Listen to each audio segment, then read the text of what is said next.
Good morning, everybody.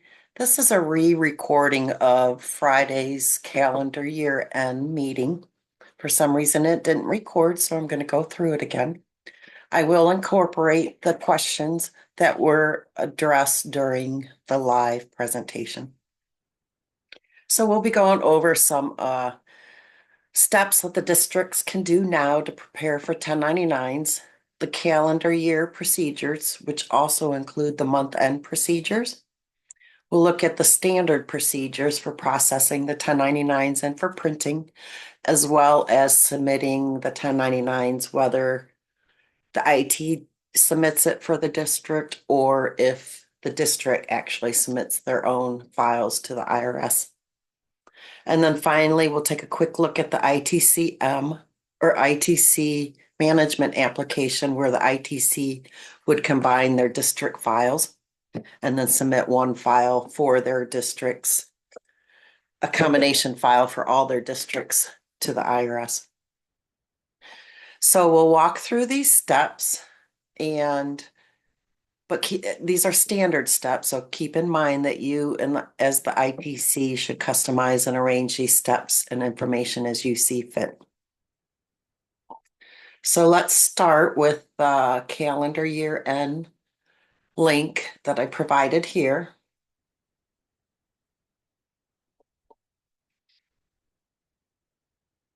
How to get here, we'll just start at the main page where you registered, meetings and trainings. In the middle of the page, there's 2024 calendar year end. This will take it to this page, and as most of you are aware, we've had two separate calendar year end meetings for USPS last Friday and USAS the Friday after. We linked both applications, calendar year and resources, and included when we last updated this. I did point out that there was a change on the 7th, but it only included like the due dates.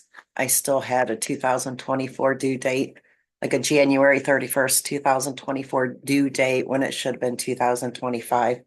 So that was the last thing and only thing I updated on the PowerPoint presentation that is included and we'll be reviewing today. We included the checklist, which can also be found in the documentation under the help button, and you can get to the documentation there. And then these are in the appendix under checklists. So this is the checklist. The checklist and the PowerPoint does go hand in hand. The PowerPoint and the live demo might give you a little bit more depth into fields and more information. Oops. I'll just go back.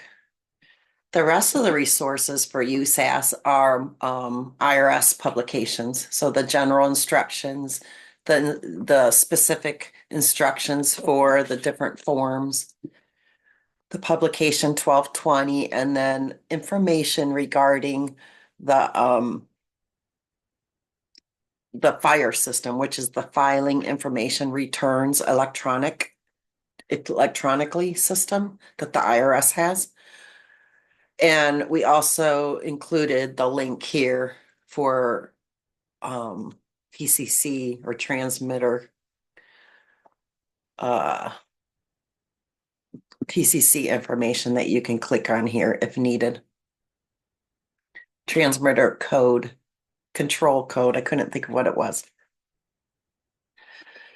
So as you can see, most of these were updated in 2024. So again, I would keep an eye on these links, as well as you can reference this page because we'll try to keep up to date as well. So the first thing you want to do, and the district, is to know the forms and the due dates, because the purpose and the filing of these forms are different. The 1099 miscellaneous has different IRS filing dates than the 1099 non-employment compensation form, which is the NEC.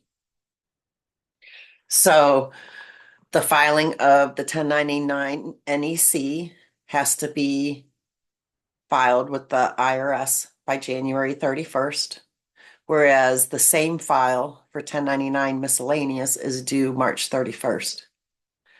However, both copies that you send to the vendors or recipients, like independent contractors, those copies have to be mailed by January 31st, 2025. And I believe it was one of these dates that I updated on the 7th, which was the only change in this PowerPoint after it was originally put on that calendar year-end page. So a tip, since most of them are due January 31st, I would get them all done and submit them all by January 31st, but that's also up to the district or the ITC. We did put general instruction link here for the information returns, and I'll click on that in a moment.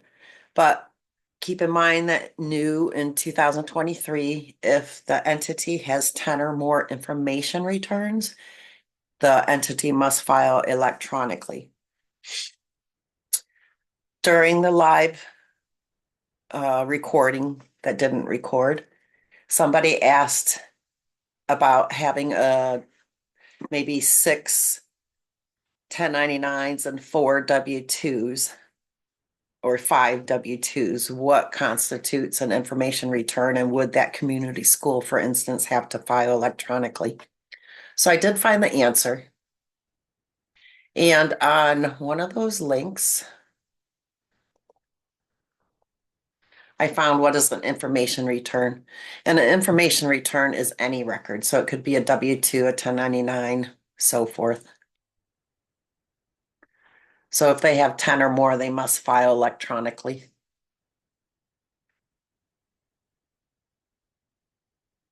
And this was from the publication 1220, which also includes the due dates.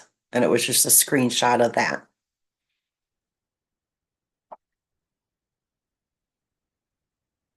I did want to talk about what 1099 NEC is, and it's used to report the non-employee compensation to like independent contractors versus the 1099 miscellaneous. That is used to report rents, royalties, medical and health care payments, and gross proceeds to attorneys. The attorneys are tricky, and that is when the resources are helpful. So let me go into the IRS resources.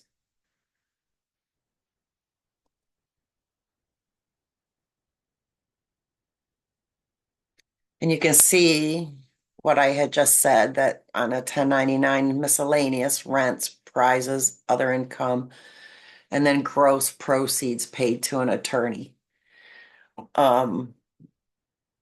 Sometimes attorneys have gross proceeds and they belong on the miscellaneous. And an example, I believe down below, it showed somewhere in the IRS publications, it gave an example of payments made to an attorney in the course of a business, but not for attorney services, but payments for like a settlement agreement would be in the gross proceeds. Whereas payments to the independent contractor attorney for his services, that would go on the non-employment, yeah, the NEC form. So again, the IRS publications are priceless. Here's an example and more information about gross proceeds. And there we go. As well as if you need information about deceased employee wages.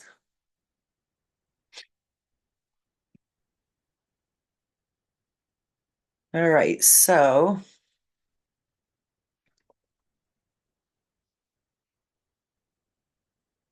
in the USAS application, The periodic menu has the 1099 extracts menu, which we'll go through in more detail today, but it allows users to generate and print a 1099 report. It generates the XML file for third-party printing, like the company Edge, for instance. It generates the PDF files or the printer sealer files that includes copy 2 and copy B for the 1099 vendors. That's their copy. And the USAS program also generates the IRS submission TAP files, as well as if the district submits their own files, it'll produce a transmitter report to submit. The USAS application also generates all copies or reference copies, which you see here. Copy 1 is for the state. Copy 2 is for the recipient state copy. Copy A is IRS, copy B is for the recipient, and copy C is for the payer. So USAS has the ability to do all this as well as generate the 1099 forms and files for corrections.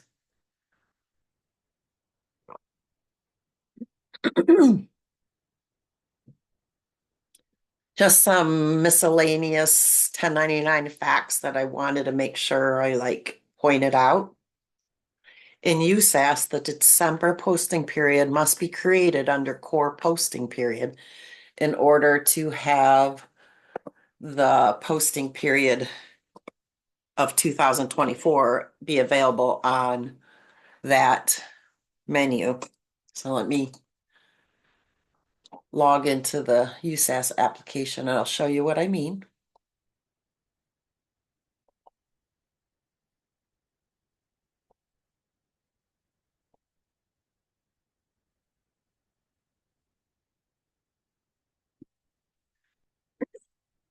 The December posting period doesn't have to be open or closed.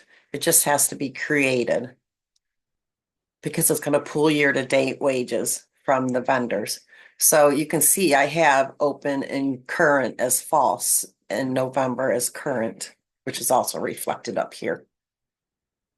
So when I have created December, now under the 1099 extracts menu, in this drop down, I have 2024 available.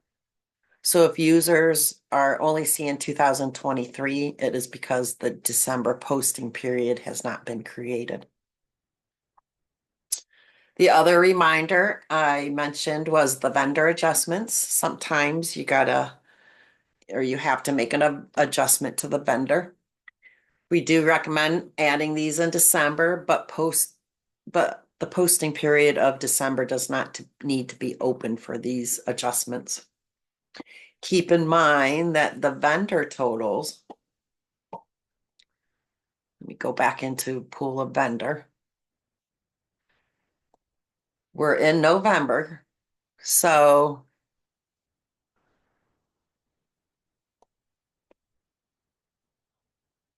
if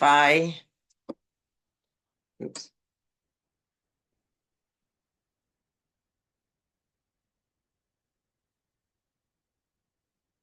I have a year-to-date taxable total of 0, but I knew I had made an adjustment in December.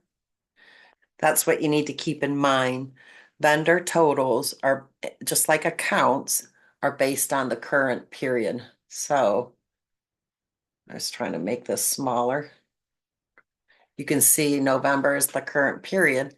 And as of November, there is no year-to-date wages on the vendor. However, the reports that you run are going to pull year-to-date information. So it's going to pick up that adjustment. So just keep in mind, vendor totals are based on the current posting period and 1099 totals are based on the year-to-date data. And then the calendar year end archive. Once the 1099 reports and files and forms are processed, you will find them under the system's utility menus under the calendar year end reports archive.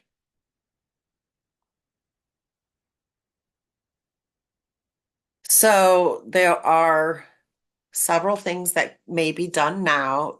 For instance, if the 1099 submission is done by the ITC, you can go ahead and update the ITC's information for the ITC to submit on the behalf of the district. You'll want to go under system configuration and then the IRS form 1099 submission configuration, and it'll look like this. You'll want to uncheck that box where it says district will submit 1099 file to the IRS. So make sure that's unchecked. Enter the ITC information and as well as any other parameters that you need, and then save that. That can be done prior to December. If the district plans to submit their IRS file to the IRS, you can remind them that they must have a 5-digit transmitter control code or the TCC number from the IRS. This code identifies the username at the business or the school district or whoever is submitting the electronic files. We put the link there for more information at the fire system update page. That link is also on the calendar year review page that with all the resources that I showed you at the beginning.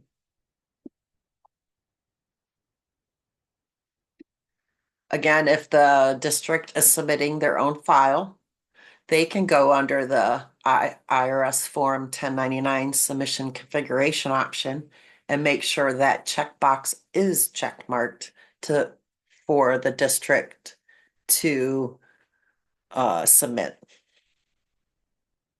Then they'll enter the district's IRS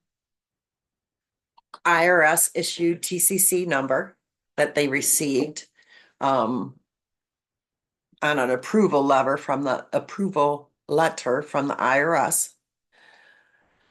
And then they'll enter that there and the other parameters and save that. So that can be done before December as well, or calendar year end. Now, for the first time filers, like if you have a school district new to filing for themselves the very first time, the IRS does require a test file, but this can be done in the USAS application as well. We put a couple links here for more information on the system availability. Like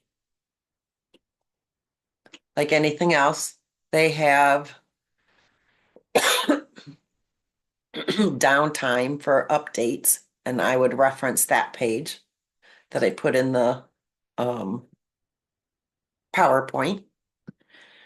And here's where I mentioned the approval letter or email from the IRS, which gives you the actual TCC number in order to do that test file. Now let me go into, well, here's a screenshot of the USAS application, and I'll point that out when we go into the USAS application. But there's a drop down that shows original submission type, a correction submission type, and a test submission type. And for the first time, if the district or the entity is creating their test file for the very first time, that's what they'll want to choose is test. And no, the December posting period must be created in order for that drop down to show, which I showed you that.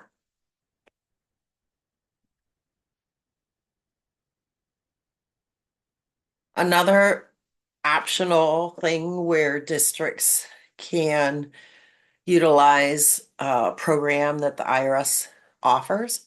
And what it does, it matches the social security number or employee identification number to the vendor name. And it's like an interactive site for immediate verification that the districts can use to verify that the name and number combination is actually accurate. Normally, the districts or entity would get that from a W-9. This is just another way of double checking that you have accurate information entered. Again, this is totally optional. It's just a tool that the IRS offers, and then I provided the link as well. I have actually seen this used in an accounts payable office, but at the time when the vendor's W-9 was received and prior to the vendor being set up in the USAS application. So we verified this before entering the information for the vendor in USAS. But again, it's optional. And it's an area where district's procedures also come into play. But it's good to know that it's out there if they want to utilize it.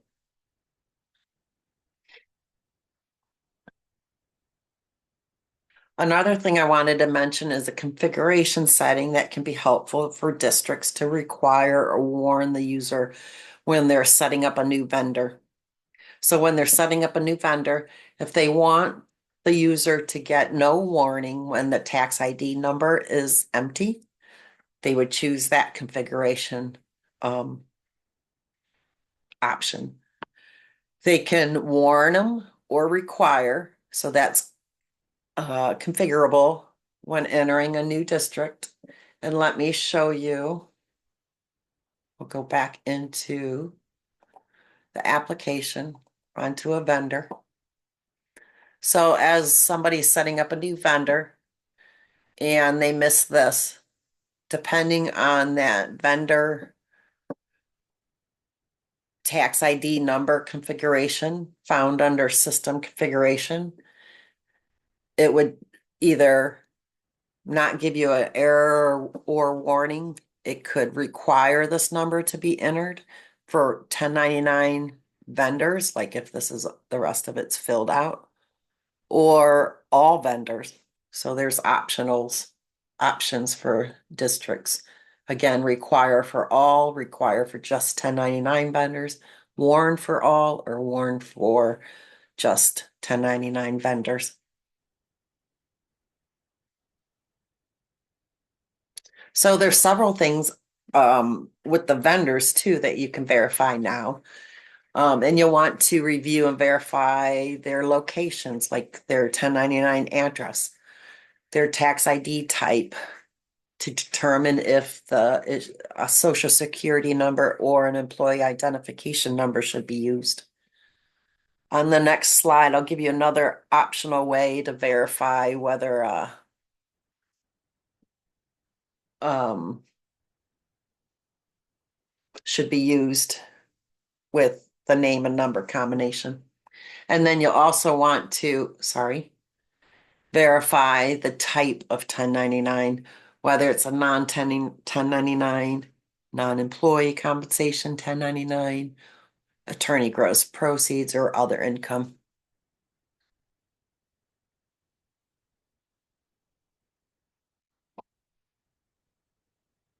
So this slide's going to show you what's in the system. So let me go back to that vendor.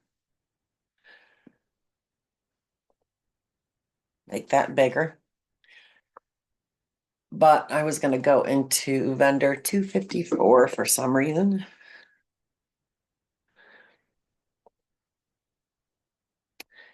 First, I wanted to point out that the 1099 section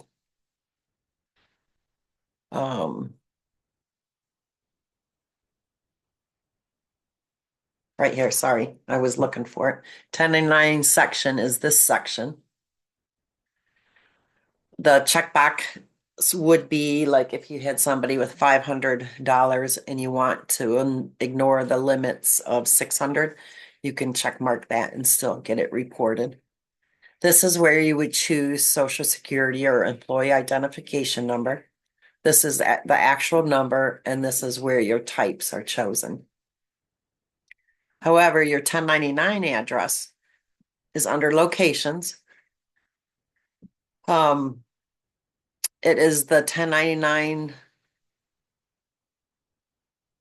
location with this check mark here that will be pulled onto the 1099s.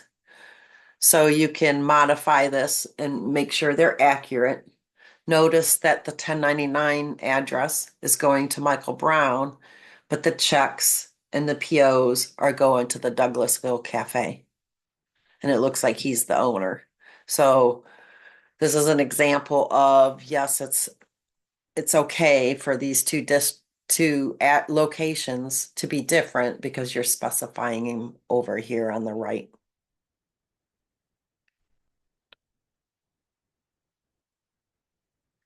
I almost said questions because I'm used to this live. Okay, so how can you review all this information? And there are various ways to do this in USAS. You can use the vendors grid under core vendors. You can use the advanced query on the vendors grid. You can use the 1099 vendor report under the report manager. You can use the 1099 extracts report found under the periodic menu. This is also where you generate the submission files and forms.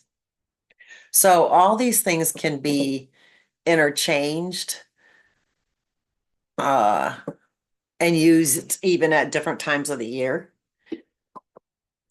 For example, using the vendors grid is just a quick view of the information. The 1099 report under the report manager could be used all year long. That's the first option under SSDT 1099 report. Or you can use the periodic extracts menu. This is where you generate the forms and files, but you also can print this 1099 report. So let's start on the vendors grid. And I think these are bigger screenshots, so I'm gonna stay here for a moment. You can add the 1099 information to your vendors grid so that you have these columns on your grid by adding and check marking it under the More button. You can even do your 1099 location if you wanted to.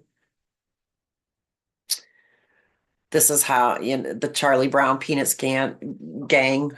I just showed you what I showed you in the live where you can view it on the grid. But remember, you have that report button on the grid where you can print the results of what your grid results are. So here's an example of the vendor grid's results, pulling whatever was on my grid. And notice, even though the grids don't total, you can generate that report and get totals on the report. So once you have the More button pulled in, then you can start using the filters like these two brackets so that it excludes the non-1099 types so that you're gathering all 1099 vendors, no matter what type they are. Type meaning other income, medical, non-employee, royalty. And then you can set the taxable total column to greater than or equal to. You can also, if you wanted to, specify the type, like if you only want to do royalty payments. And then again, you can use the report button to generate your grid results and give you totals.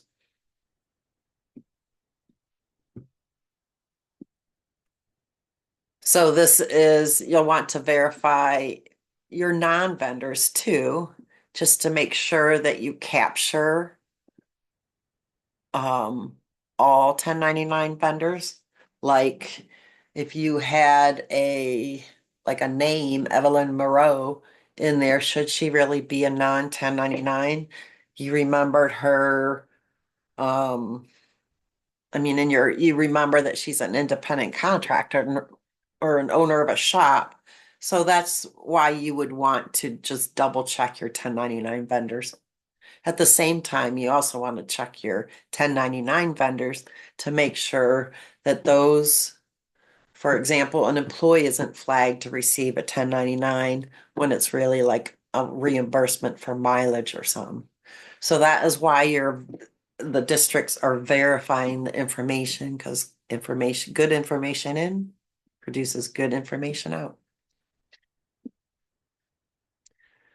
All right, so, and this is where I said you could filter by even the type and just pull one type and use the report button and get that type. Here's an example of just royalty payments or rents. You can use the grid with the advanced query, and what that does is allows you more filtering, because a lot of times, like if you went to do non-employee or non-1099,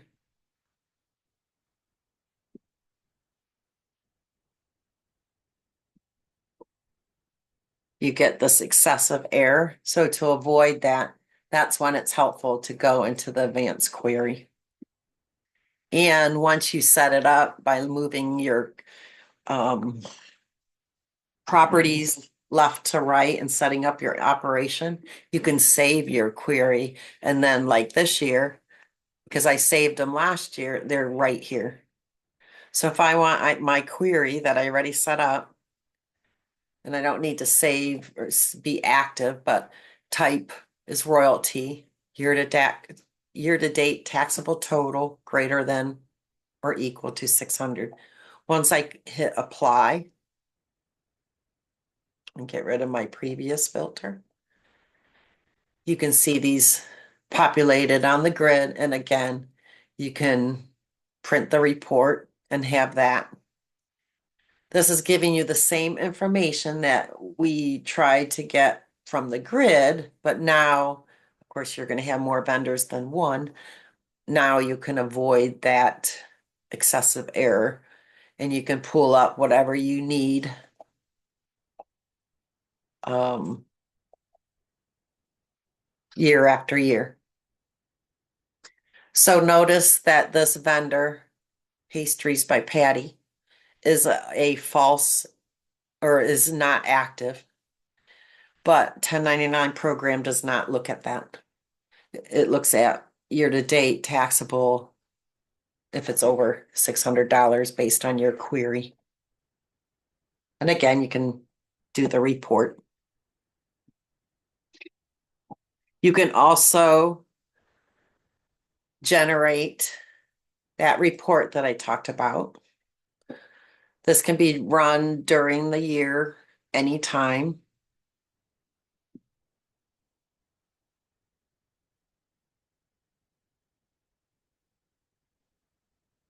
Again, you can customize these reports and then save as so that you could pull it up again or use the query. Like for instance, if I wanted to do royalties again.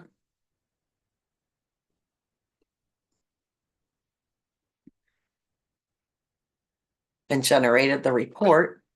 Again, I'm verifying the same information. I'm just showing you different ways of obtaining this information or looking for this information.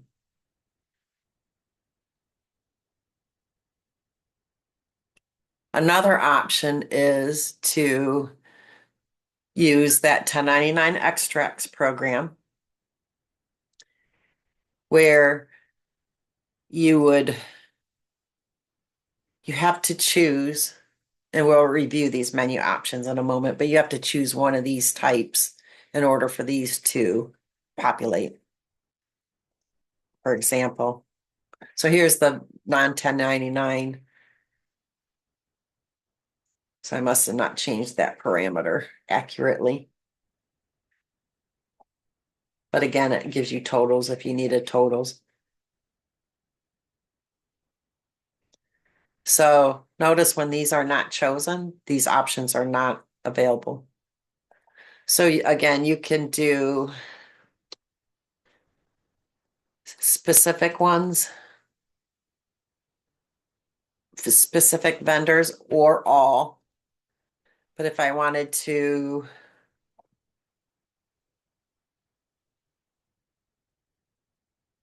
generate that, it would just be that pastries.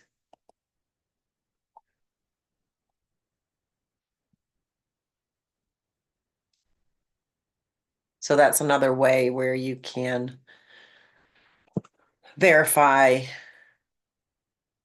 the information. If you chose no specific vendor, oh shoot. Yeah, that's what I wanted. There's your NEC extract report. It has the same information. Does not have, oh yeah, it does have the address, so you can verify it all on this report too. It's just options. Okay. Here's an example of the 1099 vendors report where it's split out by 1099 type with totals for each and a grand total. And I pointed out you can modify that if you needed to. That extract report that we were sitting on, this menu option, will look different depending on who submits the extract file to the IRS. So whether it's the ITC or the district, this menu will kind of look different. Because if the ITC is submitting, you don't need all the details until you use the ITC management system application to enter all that information for one file. So looking at this, again, you have to choose which type of return before these populate. This will default to not checked. So if you want to exclude vendors with no tax ID, you must check it. I showed you an example of that report prior where it gives you the totals by each type.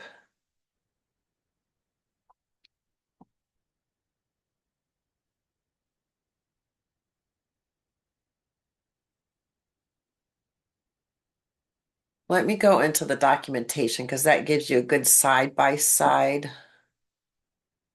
look at the configuration or based on the configuration, what the menu looks like because there's a side-by-side comparison.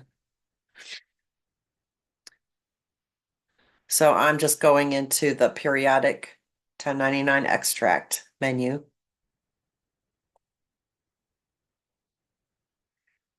And the left side is the ITC submitting. And the right side is the districts submitting themselves. So when the districts submit themselves, they're going to have to enter more contact information and address for their file.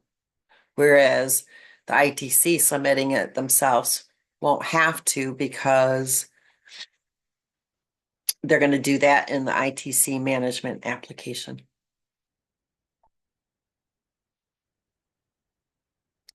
So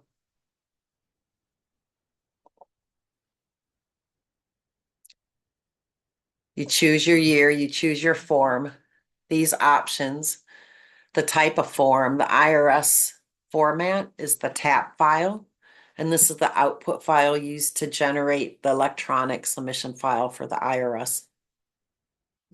The XML format is that format that you would submit to the third-party softwares to print the 1099s. Notice when you choose reference copies, another option populates, and then you have the 5 types, copy 1, copy 2, copy A, B, C. You would choose those. Reference copies are that reference. Copy 1 is for the State Department.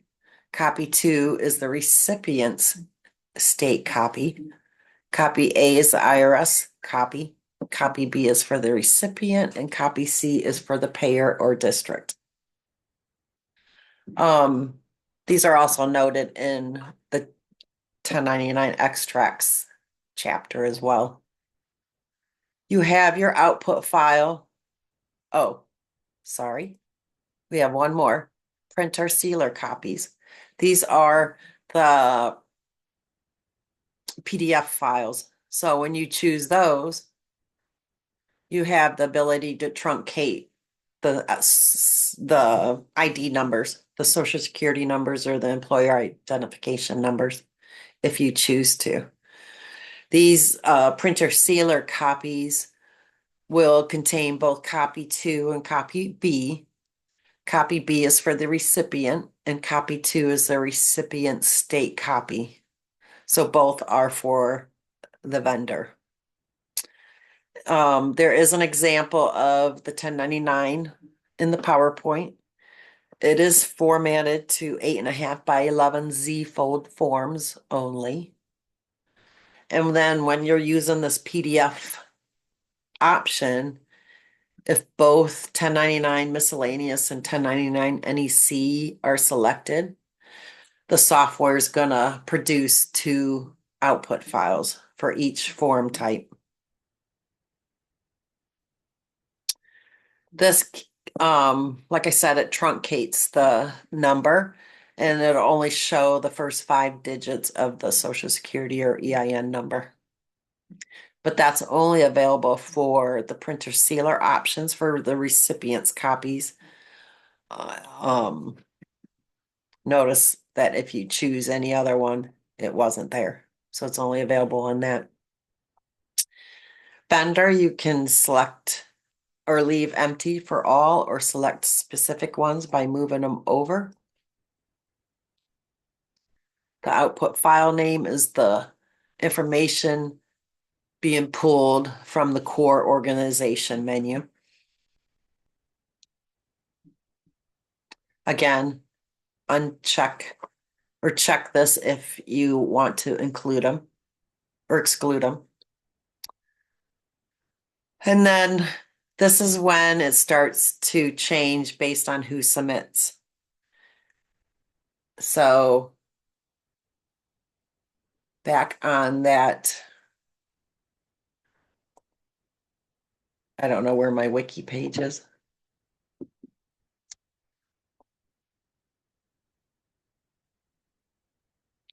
So again, we can always get to the documentation under the help menu.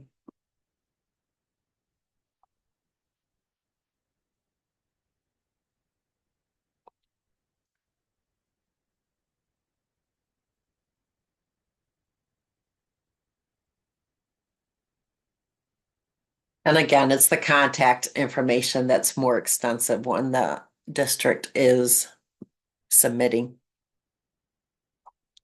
And the other parameters would be these that I referenced before, the amount type limit and the royalty type limit. Those will default to 610.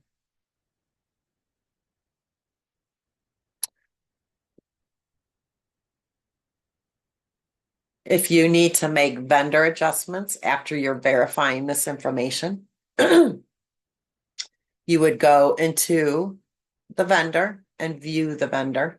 So we're viewing Leary Landscaping. Once you view it, you get this pop-up with the vendor adjustments button. You click create, you enter as much information in the description, date it in December. Make sure the taxable box to update year-to-date taxable total is check marked and enter your total. If you have a lot of them, a lot of vendor adjustments, I did link the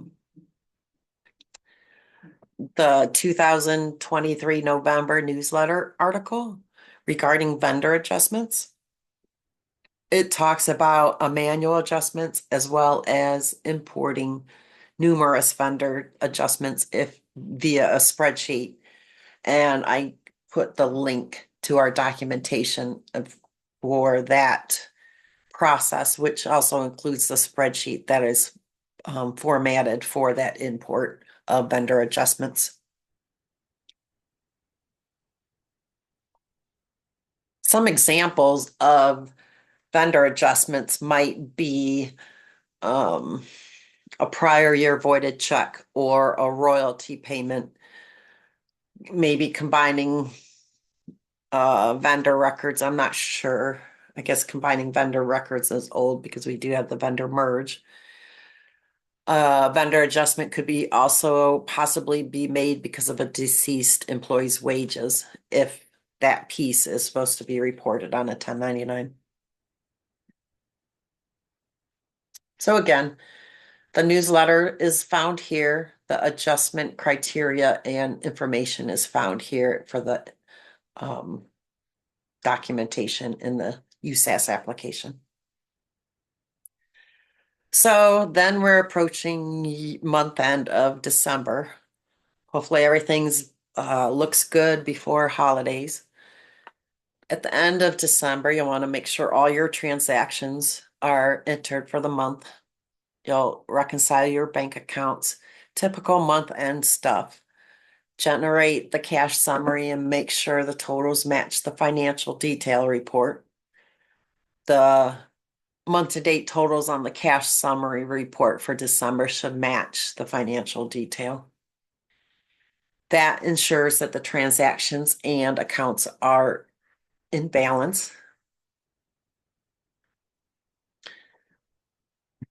You can proceed, but by closing the month of December, you're also closing the calendar year.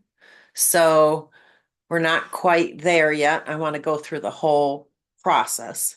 So the whole process is, verify. We talked about how to verify the information. Then you'll want to print the 1099 forms. And this can be either done by the district, the ITC, or third-party printers or printing companies.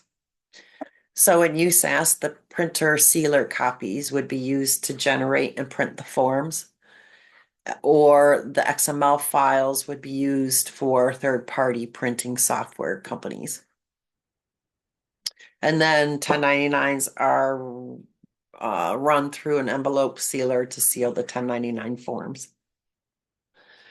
You'll also want to submit your 1099 data to the IRS. This can be done either by the district or ITC, like I mentioned. For the ITC, the 1099 TAP file that's created in USAS, it combines the files for all districts in the ITC management application, which we'll review, and creates that file to be submitted to the IRS through the IRS program. For districts, they submit the IRS format 1099 TAP file to the IRS via the IRS system. Closing the month of December also closes the calendar year. So both the monthly reports, archive reports will be generated, as well as the calendar year end reports will be generated. And then you'll want to create a new posting period for January. I listed the monthly reports that are generated. It's still grouped like cash related reports, budget related reports, revenue related reports. You can also find this in the documentation, but these are the reports that are automatically generated. If there's other reports the district normally runs, they can generate those. They may want to generate the spending plan reports, or optionally, they might also have, I'm jumping ahead, but also when the December month is closed, the calendar year reports that will be generated are listed on this screen. Those are the reports. And then again, if the districts have any custom reports that they want to generate. Another one that may be useful at this time of year is the proration utility. This is a program in USAS that helps the user calculate prorated amounts using the salary accounts, prorate them to the mapped benefit account, like for workers' comp, which is a benefit, or can be used for insurance. And it has the ability to make a purchase order with using those accounts for benefits. So it creates a spreadsheet based on the salaries paid. It gets prorated to the benefit account, and you have the ability to create a purchase order. I'm not going to go through that today. We do have a recording that walks you through that. I put the link here for the YouTube recording, and as well as the date that you can find.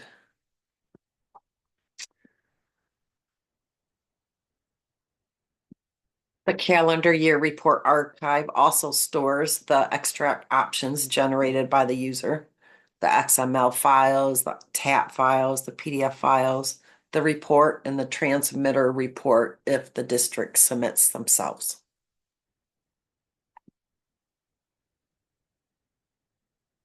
So again, once all the 1099 data is verified, balanced, and complete, you'll generate the 1099 extracts under the periodic menu. We went through how the menu options will be different depending on who submits.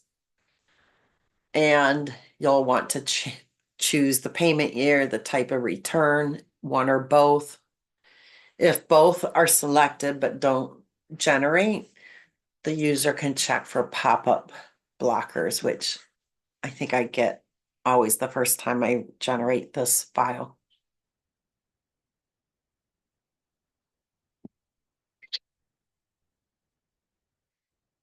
You can generate the printed forms directly from the USAS application or using the third-party printing software. And then you'll want to generate the submission file, whether it's the district or the ITC. If needed, these files and forms can be generated or regenerated after the closing process. We talked about these types, the TAP files, the IRS submission file, the XML files, the third-party printing file. These are the reference copies, and then the PDF copies that can be used for the direct printing and to the 8.5 by 11 Z fold forms. There's an example of the 1099 and the 8.5 by 11 Z fold, where you have copy 2, copy B, you fold it into like this envelope with the copy sealer and you mail it. Or if you're using the third-party software like Edge, you'll generate the XML format, transfer that to the third-party software, and complete the printing steps there.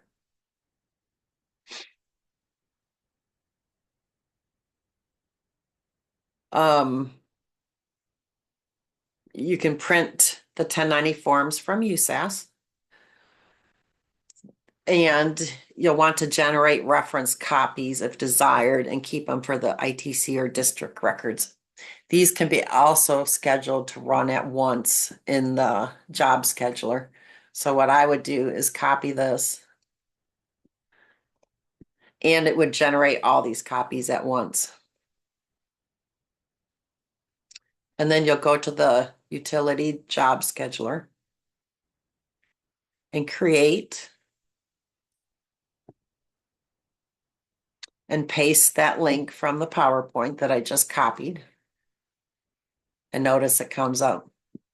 Then you'll put the cron expression in there and submit that job. And then all of your copies, your reference copies, will be scheduled. So that's kind of nice. And once again, the submission files to the IRS can be generated in USAS by the district or ITC. I pointed out the differences and what if the district is using or submitting themselves, they'll want to choose the IRS submission file.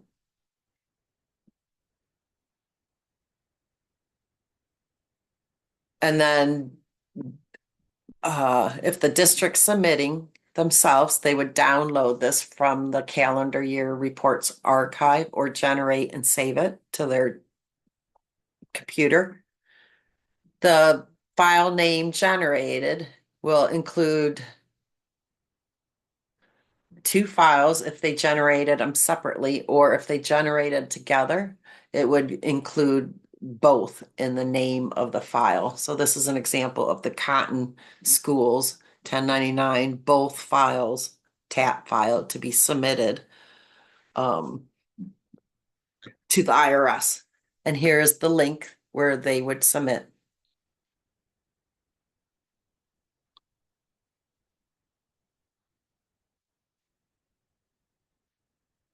The 1099 file submitted to the IRS by the ITCs.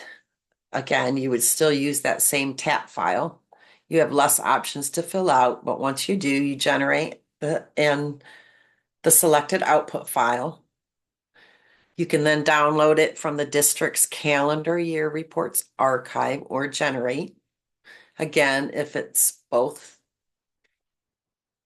forms generated at once, the file name will include the word both, or it'll just specify 1099 NEC or 1099 miscellaneous. And then ITCs that are submitting on the behalf of the districts will use the ITC management application to combine 1099 files. So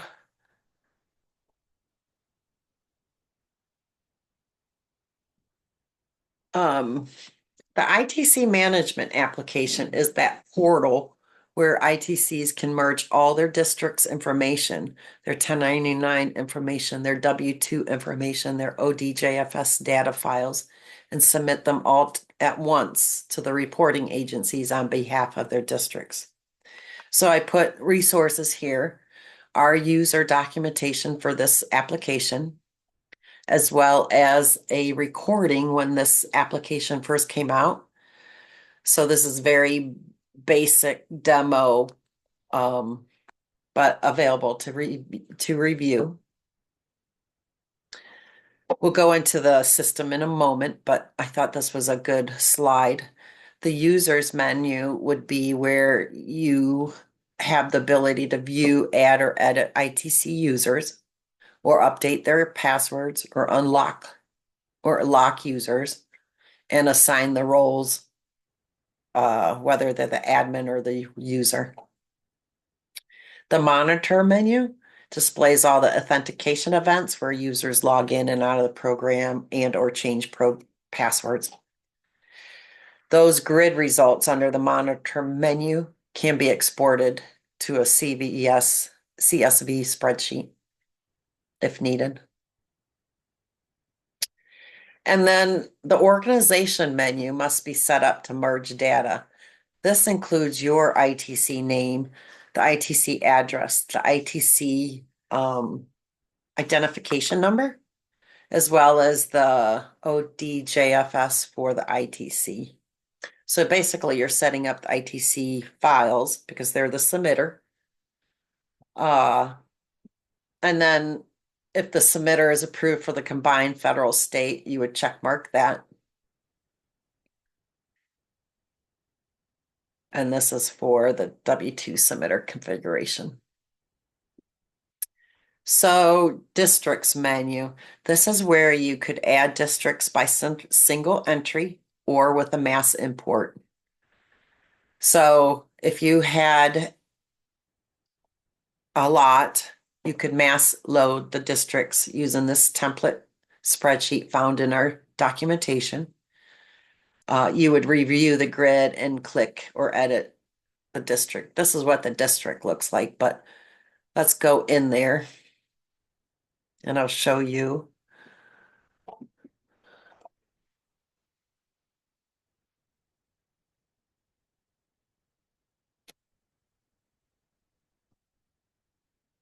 So first, here's the organization. So my ITC is OCA. There's my address and submitter information, including OGFS, JFS number. I showed you the monitor. I'm not sure that's going to give you much, but uh, it's there. This is where you would set up your districts. Here's my districts. If you needed to upload a CSV file to mass load the districts, again, reference the documentation for that template pre-formatted spreadsheet, and then you can import the records here.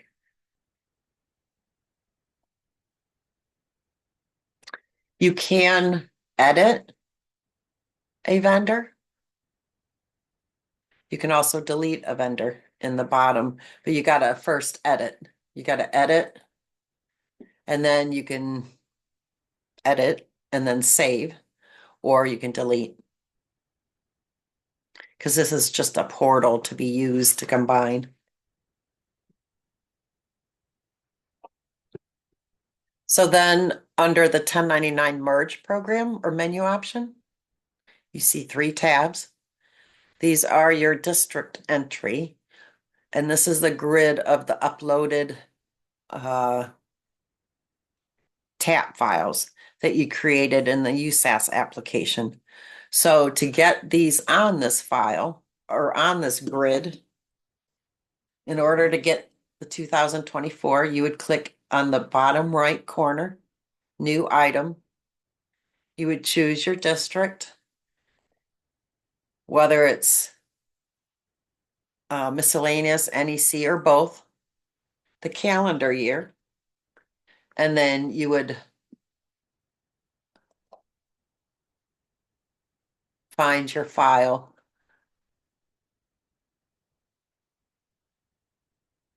Like here's both. Notice the both.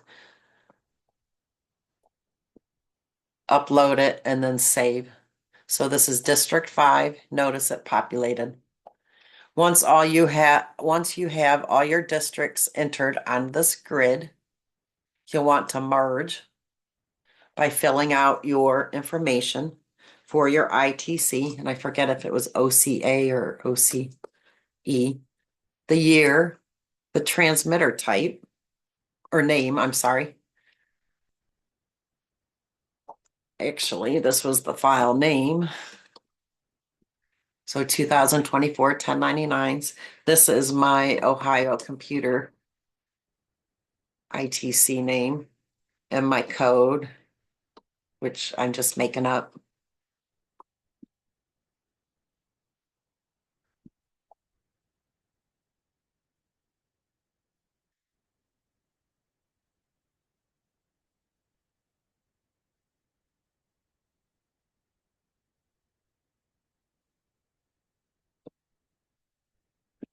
And then if you are, right now, we're just doing the original, but that's where you would also choose correction or test. So we're going to select original and start the merge. And I believe the pop-up pops up in the bottom left that it started. Merge scheduled successfully. And then your merge results would be on this screen once it is processed. And I believe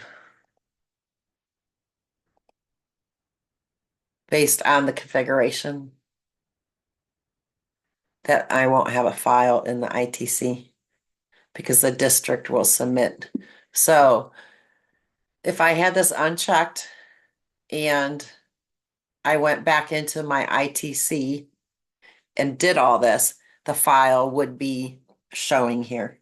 Obviously, I did one back on the 5th where this is your result. You can edit it and see what you entered. This is the 2024 1099s. Here's the schools and the district results. Obviously, I didn't have any rent, but when you scroll down, you have this other scroll bar that, well, when you scroll down, you can see the totals, records, payees, rent, as well as your totals for the different 1099 types. You also have the ability to extract these results if you needed to, or delete. And if you edit it,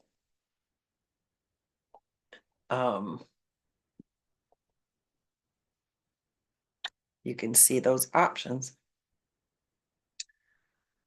So let's see.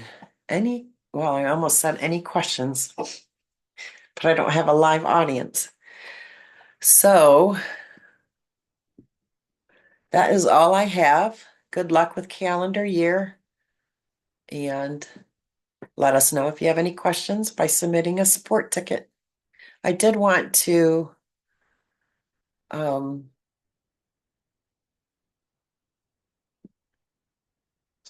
share, I wasn't done. Here's a summary of the 1099 corrections and resources where I put the links here. A review of the 1099 correction process was also done by Amanda earlier in the year, March 8th, 2024. So we have the USAS documentation, we have the YouTube recording, and we have the IRS publications if you need corrections for the 1099s. Now, sometimes if the original submission hasn't been filed yet, you may be able to correct and resubmit the original file.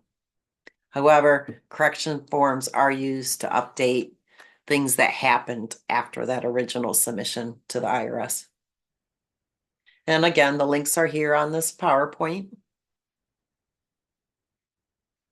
And you'll want to refer to those resources and error type tables because in one situation, if the school district's name was incorrect, it requires a letter to the IRS. And that's it. If you have incorrect monies, amounts, codes, or a checkbox not checked or something, you would only do a type 1 error correction. And this can be done in USAS. But this would be when a return was filed when one should not have been filed. So for instance, I received a 1099, but I should not have because it was really mileage. In this case, the district would need to correct the form, and it would only take one form to correct it. It would be a negative of what the original one was. However, there are more complicated corrections, like when there are no, payee identification numbers, or an incorrect payee identification number, or even an incorrect payee name. And then this would require two separate returns for the correction. And it's because the first correction form would reverse the original form that was actually an error. And then the second correction form would be the actual new form that should have been submitted in the first place, if that makes sense. Now, all these can be submitted in the USAS application. And it depends on this submission type. So you see, you have type 1 correction and type 2 correction. So based on what the IRS resources refer you to, and then what's in this documentation, you will want to see the correction section below for more details. So for instance, sorry for scrolling. We step you through the one type transaction as well as the two type correction.